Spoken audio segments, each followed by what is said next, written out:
Definitely will. We'll put it on the old calendar. Are we rolling? Yeah. Oh. We're rolling. We're just talking.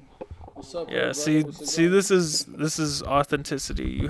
You hire a cameraman that has no regard for structure whatsoever, and he just starts recording, and now we have a podcast. We're here with MC Church and Whyteboi Beats from Midwest Vault. They've been working for how long? 3 years? Midwest Vault, as a whole, as an idea, has been around for 4 years. As a established LLC, legal to the state, now 2 months. But as kind of like a running thing with like running tournaments and promoting and making music, 2 years. So yeah, okay. It has quite a large story behind it. Okay, yeah, we're definitely gonna get into that. So for anybody watching within the Southern Minnesota community, inside the Rochester community, these are people alike to us in the fact that they're going to really develop a scene here. If you're an outsider, if you came on this channel and you're like, what the heck is this? They make music videos and like this weird podcast with these multicolored chairs and love seats. We are essentially the hub for the growing Southern Minnesota to greater Minnesota music scene. If you don't know about us now, you will know about us. We're going to be on World Star Hip Hop in a couple years here. So book it, mark it down. I like the ambition. I love it. Yeah. Yeah. So, I want to get into like, how did you guys start this? Like, explain a little bit like what you were doing at the beginning and what you do now. Absolutely. First of all, before we get into that, I'd just like to thank you all for having us out once again. For sure. We'll get into it. So essentially, it started in a garage. Okay, in my garage, two car garage, and just a few stoners. Okay, we were smoking up. That's all you need. We were all going through our shit. We were like teenagers, you know what I'm saying? And like this homie of mine, his name was Josue. He's out in San Salvador now, but we were smoking up, and he was like, "Hey, hear me freestyle," and he started busting out these freestyles in Spanish. Okay? Yeah. So then he was like, "Why don't you try?" And it was kind of easy because like I knew he wouldn't judge me because he didn't know what the fuck I was saying. So I started freestyling, all right? And then from there, I took that and I brought it to the garage. A few other of my homies were there. Started busting out freestyling. A couple of them started doing it. You know what I'm saying? We started meeting more people. More people started coming to the garage. We were freestyling. Then I started bringing out my phone with the voice recorder and recording it. To this day, it's been all these years, we have over 4,000 recordings on the phone because we haven't stopped doing it. We still freestyle every single day, recording, always working on the bars. You know what I'm saying? But my friend Sadiq, which his rap name is Sad Q, go check him out. Lots of love and support. He was like, what, you gonna go put those in the vault? You know? And I was like, the vault.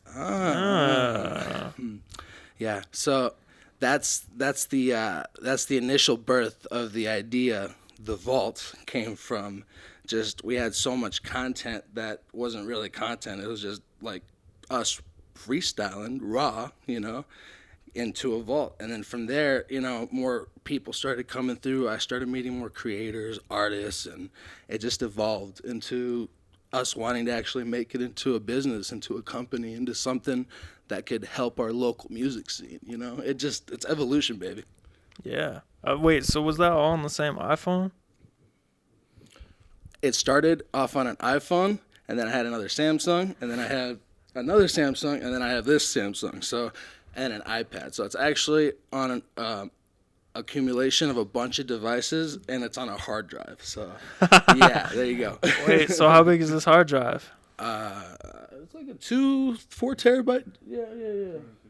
Yeah, 250 gigabytes. Oh, okay. Like yeah, you have 250 gigabytes worth of freestyles. Or say 4,000 freestyles. Okay. I don't look at the file size. I keep track of the number. So enough freestyle that would warrant a 250 gigabyte hard drive. Yes, sir. Okay. So have you guys done any shows or anything like that? So we have not done any shows. We have only talked to people who have hosted shows. We have only gone to shows to like learn how it's kind of done. Just yesterday, we interviewed Mr. Jack the Ripper, and he's been hosting shows for the last 9 years. He's already performed in 35 of the states here in the U.S. That's right. He's opened up for Crew. He's been making moves like just killing it. So we're actually going to be, I don't know if I should be talking about this too much, but live shows will be coming very, very soon in the next few months by part of us, Midwest Vault. You know what I'm saying? Maybe 507cc. We'll talk about that off camera. You know what I'm saying? Yeah. But there's definitely some exciting stuff to be announced soon, and you guys need to stay tuned because it's going to be fucking awesome. Absolutely. So you've been in southern Minnesota, Rochester area for your whole life? Whole life. Okay. I wasn't born here. I was born in Texas. Texas. What about you, white boy? I was born here in Mankato. Then I was adopted, and then lived out in Wooddale, Addison area for a little bit, and then my father's job moved us out here into Minnesota. So I've been here for 18 years, 19 years now, I would say. But my heart's definitely still with the Chicago because that's family and everything. He knows the Portillo's culture. Oh yeah. Yeah. We were just talking about that on the way here. That shit, man. I posted an old picture and he was like, "You went to Portillo's today?" It's like, "No." Well, without me, bro. Everybody. I take everybody say. Everybody Get to Portillo's. Get the fries with the cheese sauce. Yeah. And you get. As for me, I started producing music about 8 years ago now, it would be. It was mainly just for fun, and I was trying to do like dubstep, mainly. Yeah. I was really, really big into the EDM scene. So my cousin put me onto that scene for a while. And then just, growing up and the school that I went to, it just, hip-hop became sort of a natural thing to me. And as of recently, I've really, really done a lot of production when it comes to hip-hop beats. So that's kind of where I did the whole persona change. I was known as DJ Creation, but that shit kind of flopped. It didn't take off very well. And not really many people listen to dubstep around here. There's not a big scene for it. Do you still make like electronic dubstep beats? We're gonna have to talk about that. Yeah. Oh, okay, good. Because I've been looking for somebody. I'm definitely not afraid to go back into my roots in production. Yeah, because I started making my beats that I started making were.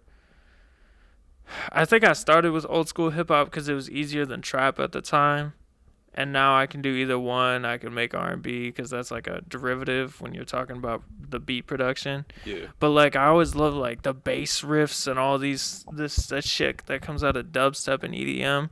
Oh, yeah. And I cannot get into like the all the different like the basics of synthesizers and all that. I haven't gotten into that yet. Wavetables and synthesizers, VSTs. Wavetable was the word I was looking for. Yeah, that's the new thing for dubstep right now. Yeah. Do you want triangles or do you want octagons? Like I never. Like I was like, this is a lot. I think I'll stick to my 808 slides and shit like that. Yeah. So. Pretty simple. Yeah. There is a lot of influence. If you listen to a lot of the beats that I have produced, there is a lot of like EDM influence. You can definitely hear it, especially when it comes to like my drums and stuff. Okay. So, but yeah, after I started making some hip hop beats, I knew that MC Church here has been, doing freestyles like crazy. And I couldn't think of anybody else that I knew that had such a good structure built upon himself when it comes to rapping. And I was like, bro, I just made this beat. I don't care if it's great, if it's not.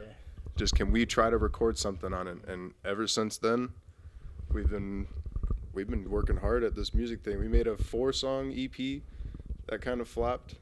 We could talk about that another time. That was terrible. You gotta start somewhere. You do. For real. Lost my whole computer. Yeah. Ooh. Good times. And here we are now, sitting here on the 507cc couch. Yeah, I don't think anybody makes their first song that's good. If that's true, then it's not truly your first song. Oh, no, it definitely wasn't. we can talk a little bit about that for a second, if that's cool. Okay, yeah, go ahead. So, like we were saying before, we were out in the garage just freestyling, you know, doing our thing, doing music, and he hits me up out the blue, and he just comes over, he lays out the beat, you know, and I do the first freestyle over it, and then he invites me over to his house. We record a song, and then from there, just like he says, things pick up. And that's when he kind of integrated into Midwest Vault. I presented to him like, hey, I really like the way you're making beats. I like the way you structure yourself. I think you'd be a really good producer for this company, you know? And he just jumped on immediately. And I was like, oh, that was easy. Let's do it. Grab opportunity. Yeah. Grab opportunity by the cojones. By the cojones, motherfuckers. Yeah, man. Like I see like a good future. Like when I moved out here from Chicago land, I couldn't find a lot of talent. First person I found was Jay Havoc, who we both know. Oh, good find. And well, he was the only person I could find. I was searching through hashtags and I couldn't really find much. And I DM'd him like, hey, I make music. I'm wondering like about the area and stuff like that. And I don't know if I was stuck in his requests or whatever, but he didn't get back to me for the longest time. All of a sudden, like a year and a half later, he's sitting in this room right here, and we're chopping it up, talking about this. And now, 9 months later, he's hosting the show that I work on. It's like, crazy how persistence gives you what you need in your business. It's crazy, and he does such a good job, too. It's great. How small this world is. How small is this world? With Jay Havoc, yeah. On like one of his first few EPs that he did, his track "Fistful of Dollars," I actually helped produce that beat. Yeah, it's all connected. That's how much of a staple I've so far made. So. Yeah, but then what was it? This would be 2 years ago now. 2 years ago at this time, I think I was still trying to figure out my beats and my style and stuff like that. And I went to Chicago. I went back to Chicago I wasn't even Chicago. It was far out. It was in Naperville. And I was the closest hotel I could book to who I was working with. And we were in that hotel room for like 6 days or something like that, just making tracks. Making tracks. I was like, I'm thinking about I need to move back here once I finish my degree. Then I come back here and I see somebody did a show here. And I'm like, what? This is a change of pace from before I left for Chicago 2 weeks ago. So I text the guy, and we never really worked on anything together. And then after that, I already knew Nathan from the college because we were at the same university. No, university, it was a college. It's not a university.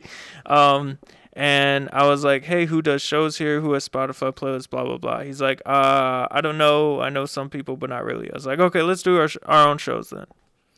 I was like, let's do a show then. And then 4 shows and 24 episodes of CC Wired later.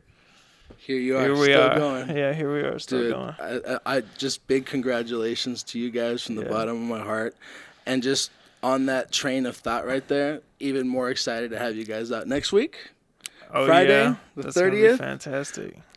We're going to have a lot more of this conversation, a lot more of this kind of content coming at you. Because we're going through a lot of like stuff that we're going to go over, actually. And this can be live, right? It's going to be live and then edited after and posted on YouTube. So 3 days from after this is posted, today's Tuesday, this is being posted. This coming Friday, we will be on the Midwest Vault stream. Live on Twitch. Twitch.tv/Midwest Vault. Yeah. And do you record that and put that anywhere? Or is it all live? Yeah, we've been saving all of them for season 1. And then there's a surprise finale that I'm probably not going to talk about here, but I'll talk to you about it. Yeah. There's going to be a surprise finale with everybody involved in season 1.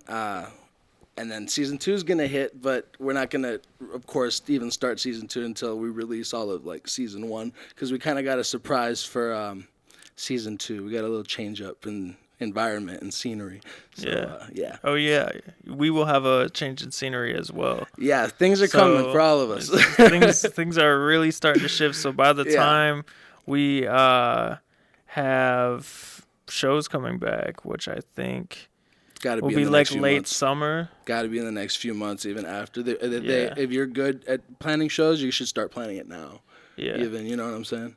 So like, yes. Yeah. I think it'll be like August. Could be. Yeah. I think it'll be like August where they'll start. We've been saying late May, even early June, mid June. I hope so. You know, that'd be I cool. hope so. It'd be cool. What does the city said? June 19th is happening in June, so yeah, that's a start. There we go. From the man himself. Okay.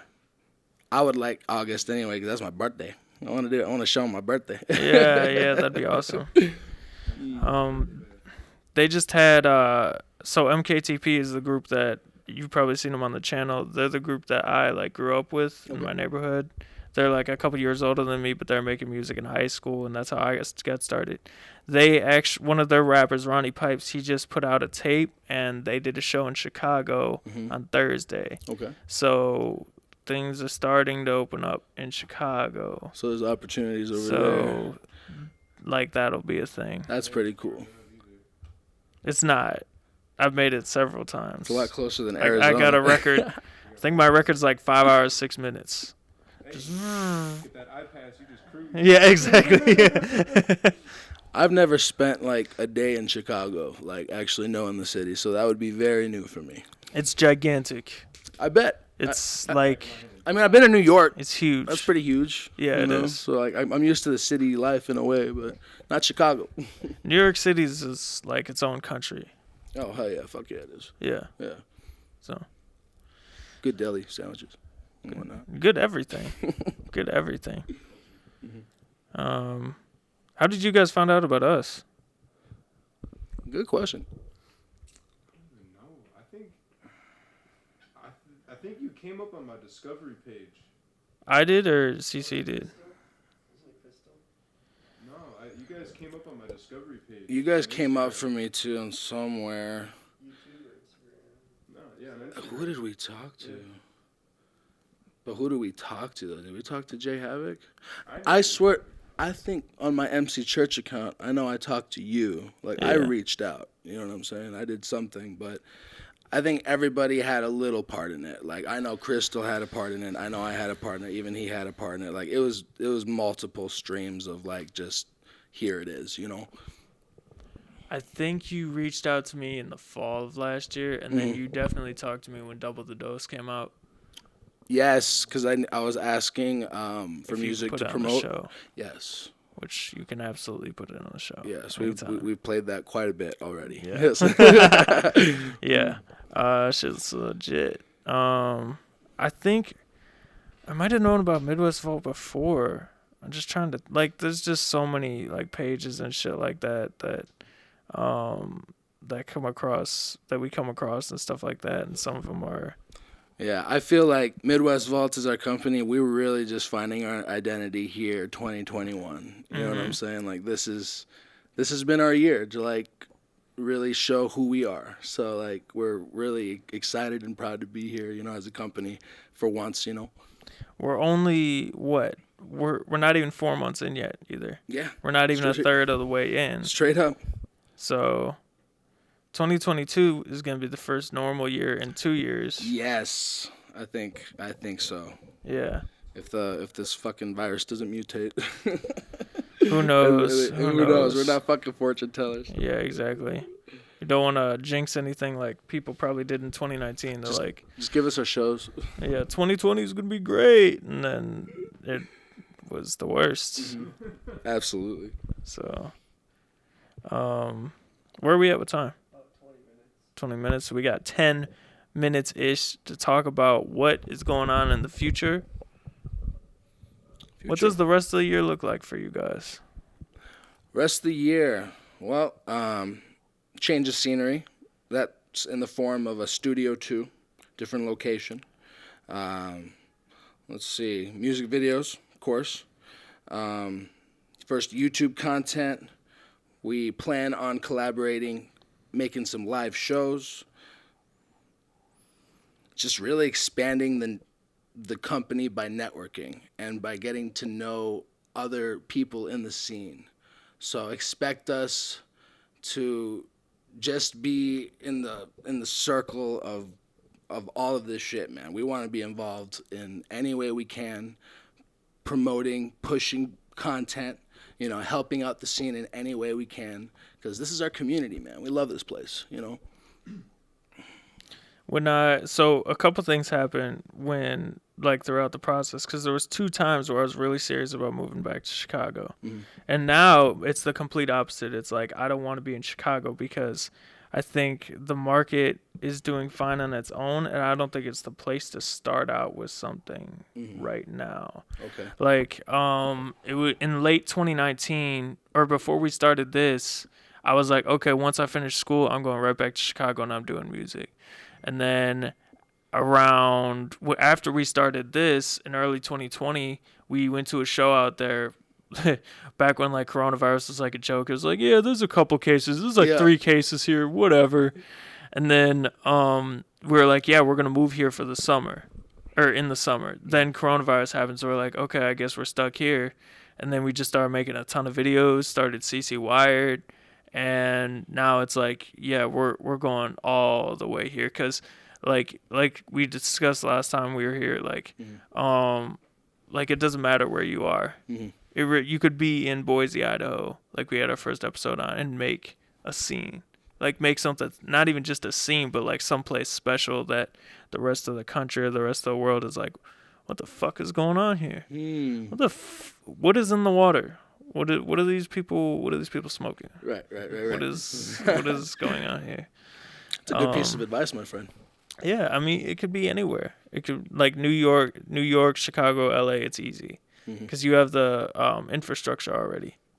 Here, it's not easy because the infrastructure is not there yet. It's like, knowing that myself, I almost see it as like it's up for grabs, man. Like, it's up to be built. It's up to be maintained, and that's what we're here to do. Like, you know what I'm saying? Culminate this shit.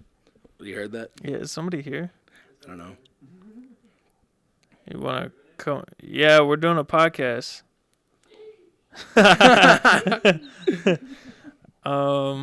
Yeah, I mean, like, we have there is some infrastructure here, but not everybody's open to an emerging scene. I think there's too many people in Rochester right now. And this is just Rochester. I think there's different opportunities in Cato and Nona. Yeah. Because, like, they're university towns. So, like, there's more possibilities. But here, there's more of a market. Yep. And there is places where shows can be done. But, again, there's too many people that would rather have, like, D-list celebrities come in and do a show where they're going to have, 60 to 80 people come out than actually support their own scene. Which is going to change. I mean, we've been talking with people. I actually agree with you, because, like, if you see the track record of all the live shows that has been done here, a lot of the people that are hosting it, they do that. They bring out, like, guest artists from, like, labels that are, D-list, C-list celebrities, like you're saying. Yeah. And they do pull out enough people to, get enough endorsed ticket sales and decent merch. But we would really like to see the local artists, be pushed up, you know what I'm saying? Yeah, I agree with you there. Yeah. So, I mean, like, we do a lot on our end, but, I mean, the reason I'm so happy to put you guys on and have you guys work on the scene too is because, like, as much as we're going to do, we still can't do everything. No matter how big your company is, you can't do everything, because there's got to be... You got to work together, and you got to provide at different times for different people. Yes, sir. Like, we want to be at the point where we're shooting, like, 3 music videos every week. We just don't have the resources for that right now. Yep. As a scene, we should be shooting 3 music videos a week, but we can't do that on our own right now. We need more manpower. Exactly. We need more manpower, and we need more people to believe. I think it really starts out with, like, you have a couple crazy people like us that are like, yeah, we're going to make a scene here. Yeah, exactly. We're going to do it. We don't care if people are going to talk shit about us like they did for a while, saying, oh, you suck, like, your content's terrible. Look at us now. We, like, check out our Zanakova video we just put out 4 days ago now that you're watching this. Like, it's really decent quality now compared to what we were putting out last year. We've been watching at the Midwest Vault. Man's words hold up. The production value Yeah. has been going up. Yeah, for sure. I can testify.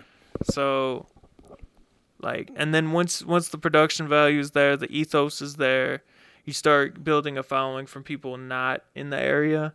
Hey, Then someone else that knows that word. That's dope. yeah, yeah, and then I can get into all that. Like, really, like, all this is this logo is having this banner here. Do you know how much this does for us? Just having the banner there with the logo, rather than just a seat and a couch, right?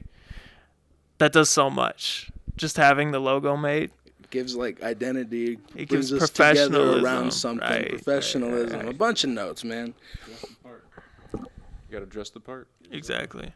Yeah. So I think we're just like every week. I just think we're so close. We're so like it could be anything. It could be a podcast we put up. It could be, and this is the same for you guys too. It could be one live stream. It could be one freestyle, one music video, whatever. And that's the difference maker. I go home, I'm going to be honest with you. Yeah. I go home every day after we make a piece of content, almost thinking that. Yeah. This could be the piece of content. This could be it. But, you Yeah. never know. So you just keep going. You just persist, man, Yeah. Which we all know the story of that. It's fucking hard work and grind, baby. Let's go. Exactly.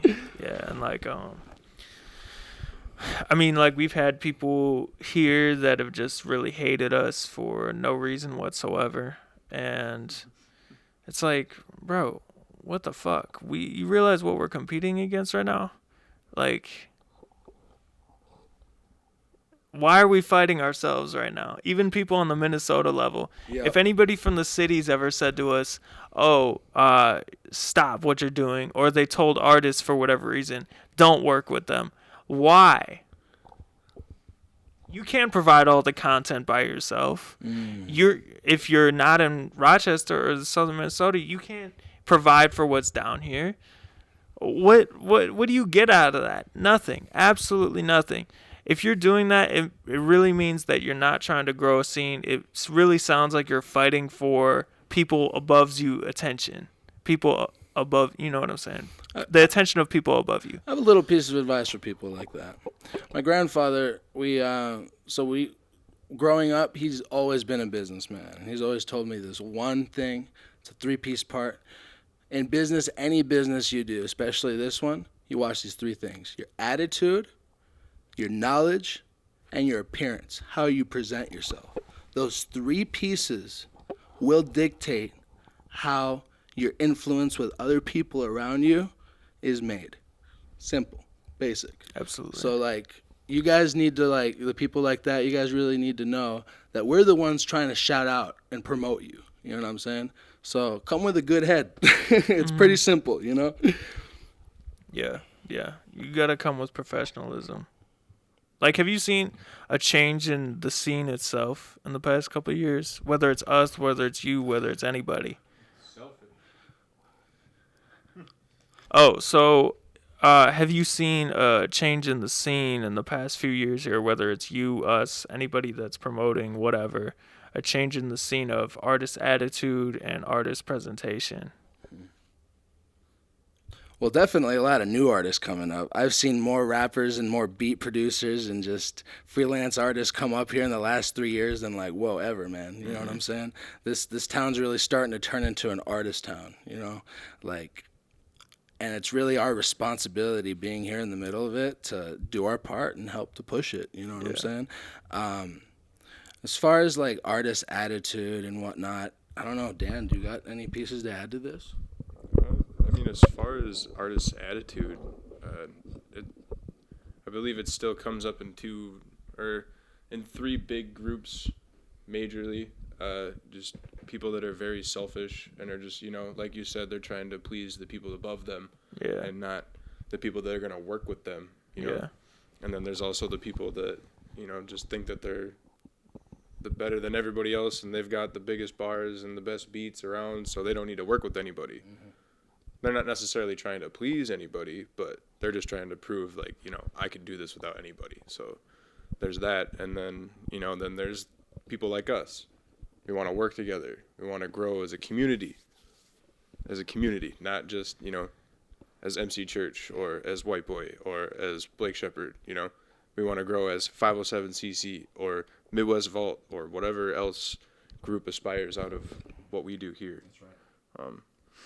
As far as like the change that I see a lot more producers now coming out and making their own like EPs with artists, like getting, bigger vocalists to come on tracks and do vocals for them. I've seen a lot of that come up now, more than I've seen like solo artists.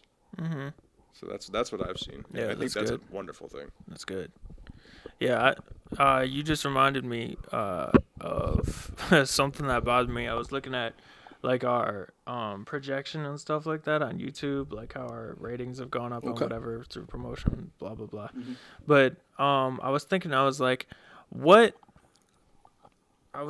what is gonna be the thing that takes us from this incremental person to person, like, hey, look at what I'm doing. Mm-hmm. Like, look, you really need to be part of this special thing, to it just being like rocket ship, like everybody just knows, you know what I'm saying? And there's this point where I think the population itself decides, oh, this is cool, this is a cool thing, rather than just certain individuals like taking a risk to associate themselves with it.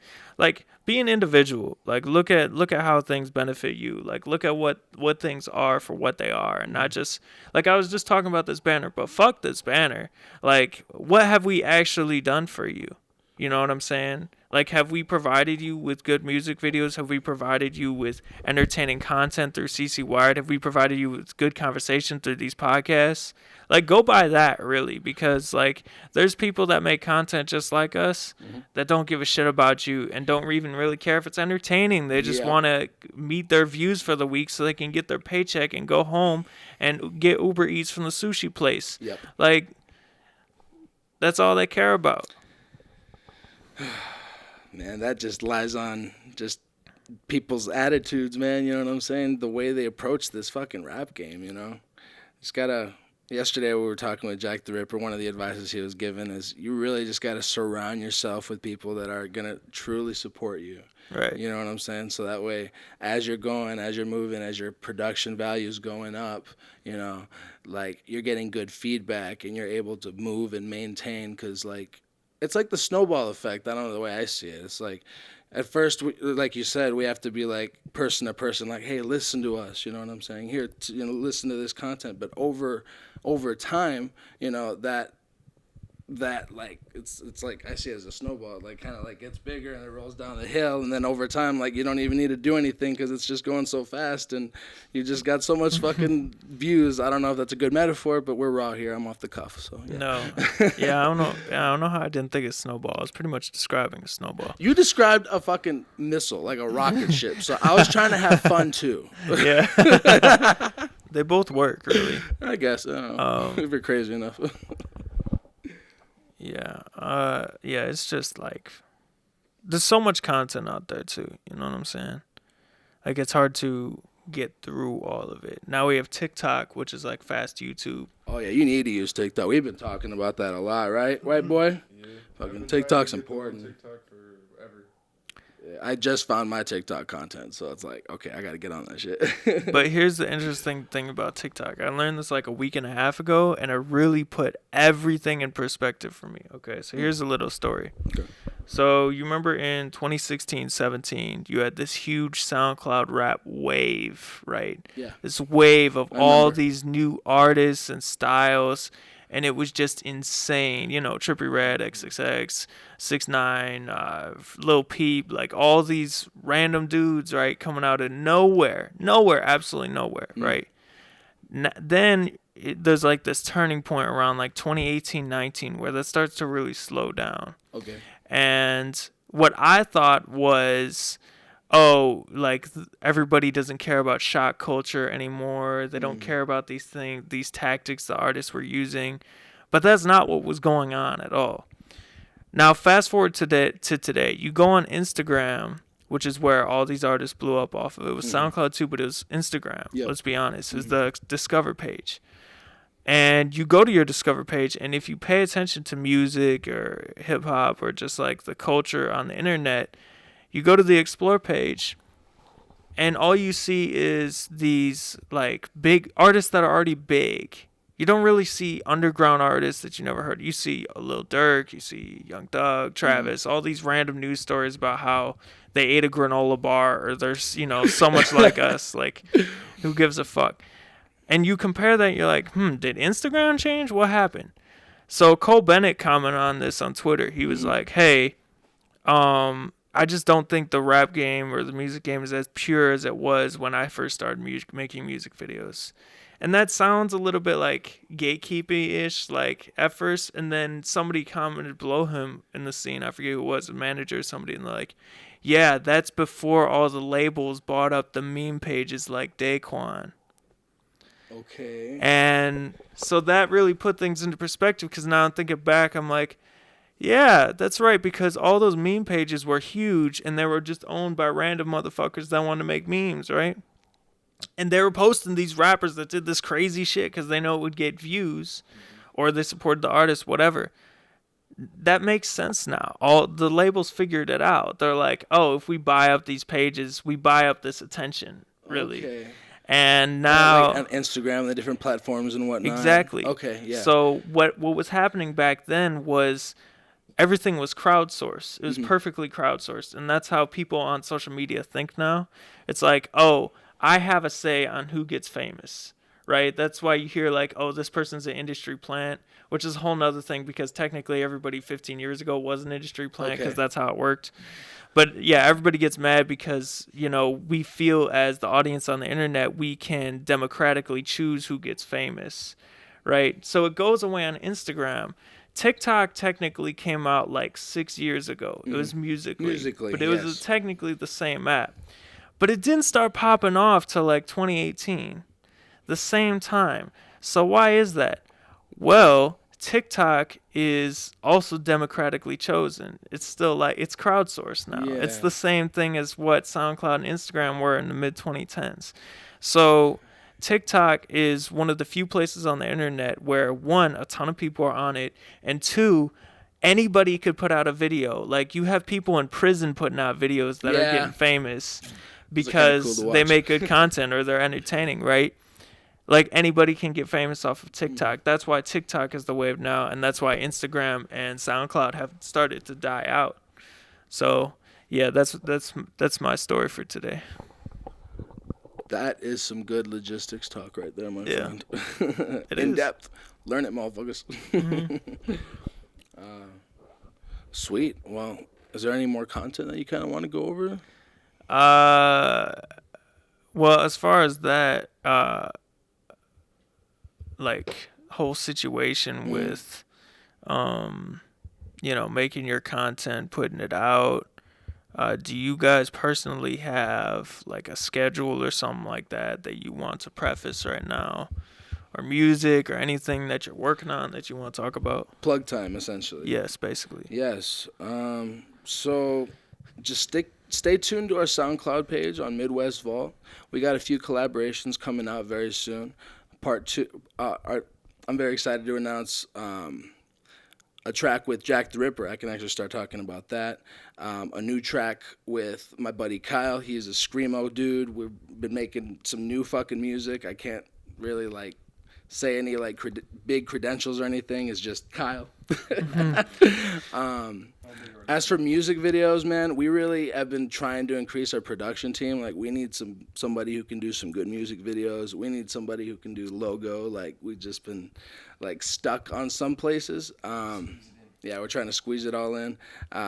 Rep Your City is going to continue every single week on Friday. We're finishing up season 1 right now, so come check us out, twitch.tv/Midwest Vault. It's going to be a great time. In 3 days, you guys are viewing this on Tuesday? Yes. So Friday, come check us out. Blake, Shepperd, Nathan's coming out too. Yep, both fellas coming out from 507cc. It's going to be a great time. And that's pretty much it. Just big clusterfuck of a bunch of shit coming out, dudes. Yeah. All right. I mean, I got a couple tracks coming out with King Kaizen. He's an artist I'm working out in Pennsylvania. I linked up with him on Discord, so that's where my big thing right now is, on Discord. For sure. That's where you can find me. But yeah, other than that, I produce the music for Midwest Vault, so I'm gonna be making these tracks and working on the cipher and stuff for that we got coming up. So yeah, just stay tuned. Watch us every week. Thank you for having us out. All right, that's a wrap. Let's go. You know what I fucking found out about?